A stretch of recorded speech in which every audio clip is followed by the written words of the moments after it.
Hello, ഇന്ന് നമ്മൾ ദോശക്കും ഇഡലിക്കും ചോറിനും ചപ്പാത്തിക്കും ഒക്കെ കൂടെ കഴിക്കാൻ വേണ്ടി പറ്റുന്ന വളരെ ടേസ്റ്റി ആയിട്ടുള്ള ഒരു കറിവേപ്പില ചട്നിയാണ് തയ്യാറാക്കാൻ വേണ്ടി പോകുന്നത്.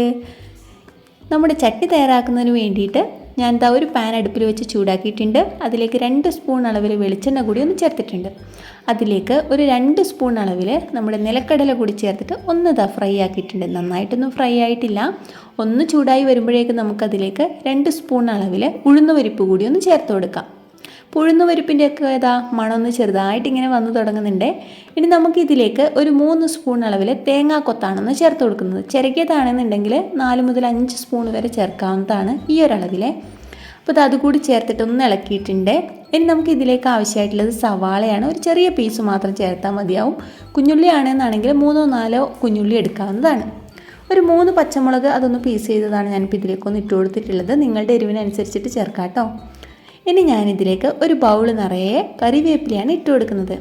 നമ്മുടെ ഈ കറിവേപ്പില ചട്നിക്ക് ഏറ്റവും അത്യാവശ്യമായിട്ടുള്ളത് കറിവേപ്പില തന്നെയാണ്. അത് എത്രയുള്ളതെന്ന് വെച്ചാൽ ചേർക്കാം. ഇപ്പോൾ എല്ലാം നന്നായിട്ടൊന്ന് ഫ്രൈ ചെയ്തെടുത്തിട്ടുണ്ട്. ഇനി നമുക്കിതൊരല്പം ഒന്ന് ചൂടാറി വരുമ്പോഴേക്കും നമുക്കിനി ഇതൊന്ന് അരച്ചെടുക്കണം. ഇനി നമുക്കിതിലേക്ക് ആവശ്യത്തിനുള്ള ഉപ്പ് കൂടി ചേർത്തിട്ട് ഇതൊക്കെ നമുക്കൊന്ന് മിക്സിയുടെ ജാറിലേക്കൊന്ന് മാറ്റി കൊടുക്കാം. ഞാനിപ്പോൾ ഇവിടെ 1/2 സ്പൂൺ അളവിലാണ് ഉപ്പ് ചേർത്തിട്ടുള്ളത്. ഉപ്പ് ആവശ്യമാണെന്നുണ്ടെങ്കിൽ പിന്നീട് നമുക്ക് നോക്കിയിട്ട് ചേർക്കാവുന്നതാണ്. അപ്പോൾ ആവശ്യത്തിനുള്ള വെള്ളം കൂടി ചേർത്തിട്ട് നമുക്കിത് നന്നായിട്ടൊന്ന് അരച്ചെടുക്കേണ്ടതുണ്ട്. അപ്പോൾ എല്ലാം കൂടി ഒന്ന് മിക്സിയുടെ ജാറിലേക്ക് ഇട്ട് ഞാൻ അരച്ചെടുത്തിട്ടുണ്ട്. ഇനി നമുക്കിതൊരു പാത്രത്തിലേക്കൊന്ന് മാറ്റാം. അപ്പോൾ ഈ ഒരു സമയത്ത് നിങ്ങൾക്ക് എത്രയാണ് തിക്നെസ് വേണ്ടതെന്നനുസരിച്ചിട്ട് അതിനനുസരിച്ചിട്ട് വെള്ളം ചേർക്കാം. നല്ല തിളപ്പിച്ചാറിയ വെള്ളം ഉണ്ടാവുമല്ലോ, അത് തന്നെ ചേർക്കാൻ വേണ്ടിയിട്ട് ശ്രദ്ധിക്കാം. ഒരല്പം മാത്രമാണ് ഞാനിപ്പോൾ ഇവിടെ ശർക്കര ചേർക്കുന്നത്.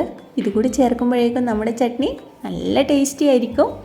ഇനി ഞാൻ ഇതിലേക്ക് ഒരല്പം കടുകും അതുപോലെ തന്നെ ഒരു 2 വറ്റൽമുളകും അതൊന്ന് ഫ്രൈ ചെയ്തത് കൂടി ഒന്ന് ഇട്ട് കൊടുത്തിട്ടുണ്ട്. ഒരു കുഞ്ഞു താളിപ്പ്.